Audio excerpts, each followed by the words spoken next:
Israel Hamas യുദ്ധം രൂക്ഷമായി തുടരുന്ന പശ്ചാത്തലത്തിൽ അറബ് ലീഗിന്റെയും ഓർഗനൈസേഷൻ ഓഫ് ഇസ്ലാമിക് കോഓപ്പറേഷന്റെയും സംയുക്ത സമ്മേളനം അടിയന്തരമായി സൗദി അറേബ്യയിൽ വിളിച്ചു ചേർത്തു.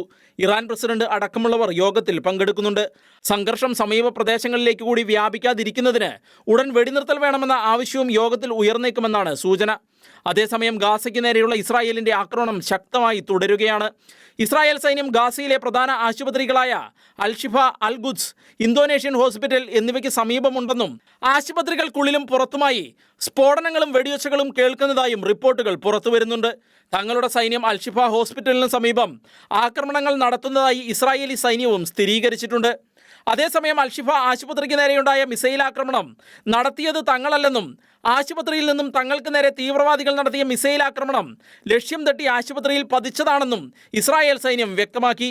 തങ്ങൾ ആശുപത്രികളിലെ സാധാരണക്കാരെയല്ല ലക്ഷ്യം വയ്ക്കുന്നതെന്നും ആശുപത്രികളെ ആക്രമണങ്ങൾക്കുള്ള ഓപ്പറേഷൻ ബേസുകളാക്കി മാറ്റിയിട്ടുള്ള തീവ്രവാദികൾക്കെതിരെയാണെന്നും ആ കാര്യത്തിൽ എന്താണോ തങ്ങൾക്ക് ചെയ്യുവാൻ ആവശ്യമായിട്ടുള്ളത് അത് തങ്ങൾ ചെയ്യുമെന്നും ഇസ്രായേലി സൈന്യം വ്യക്തമാക്കി. അൽ-ഷിഫയ്ക്ക് താഴെയുള്ള തുരങ്കങ്ങളിൽ നിന്നാണ് ഹമാസ് പ്രവർത്തിക്കുന്നതെന്നും ഇസ്രായേൽ സൈന്യം വ്യക്തമാക്കി. അതിനിടെ ഇസ്രായേലി ആക്രമണത്തിൽ ഗാസയിൽ കൊല്ലപ്പെട്ടവരുടെ എണ്ണം 11,100 കടന്നതായാണ് റിപ്പോർട്ടുകൾ. 27,000 മുകളിൽ ആളുകൾക്ക് പരിക്കേറ്റതായും റിപ്പോർട്ടുകളുണ്ട്. യുദ്ധത്തിന് താൽക്കാലിക ഇടവേളകൾ പ്രഖ്യാപിച്ചതിന് ശേഷം കഴിഞ്ഞ 2 ദിവസങ്ങളിലായി വടക്കൻ ഗാസയിൽ നിന്നും 100,000-ഓളം പേർ തെക്കൻ ഗാസയിലേക്ക് ഒഴിഞ്ഞുപോയതായും ഇസ്രായേൽ സൈന്യം വ്യക്തമാക്കി. ഒക്ടോബർ 7-ന് ഹമാസ് ഇസ്രായേലിലേക്ക് നടത്തിയ ആക്രമണത്തിൽ കൊല്ലപ്പെട്ടവരുടെ എണ്ണം 1,200 ആണെന്ന് ഇസ്രായേൽ സേന സ്ഥിരീകരിച്ചിട്ടുണ്ട്. 1,400 പേർ കൊല്ലപ്പെട്ടതായി നേരത്തെ വ്യക്തമാക്കിയിരുന്നെങ്കിലും അതിൽ 200-ഓളം ആളുകൾ തീവ്രവാദികളാണെന്ന് പിന്നീട് നടത്തിയ പരിശോധനകളിൽ വ്യക്തമായിരുന്നു.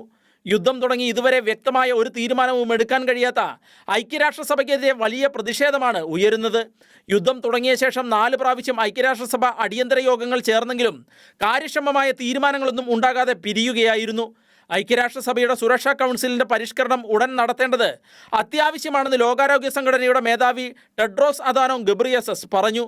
എന്ത് ഉദ്ദേശത്തോടു കൂടിയാണോ ഐക്യരാഷ്ട്രസഭയുടെ സുരക്ഷാ കൗൺസിൽ ഉണ്ടാക്കപ്പെട്ടത് അത് നിറവേറ്റാൻ കഴിയാത്ത അവസ്ഥയാണ് ഉള്ളതെന്നും അദ്ദേഹം കുറ്റപ്പെടുത്തി.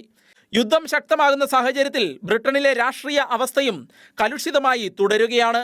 ഇസ്രായേലിനൊപ്പമെന്ന് പറയുമ്പോൾ പോലും കുടിയേറ്റക്കാരുടെ ഭീഷണികൾ മൂലം 100% ഇസ്രായേലിനൊപ്പം നിൽക്കാൻ കഴിയാത്ത രാഷ്ട്രീയ സാഹചര്യമാണ് ബ്രിട്ടനിൽ ഇപ്പോൾ നിലവിലുള്ളത്. ഫ്രഞ്ച് പ്രസിഡന്റ് ഇമ്മാനുവൽ മക്രോണും ഒരു വെടിനിർത്തൽ ഇസ്രായേലിന് ഗുണകരമായിരിക്കുമെന്നും വ്യക്തമാക്കി.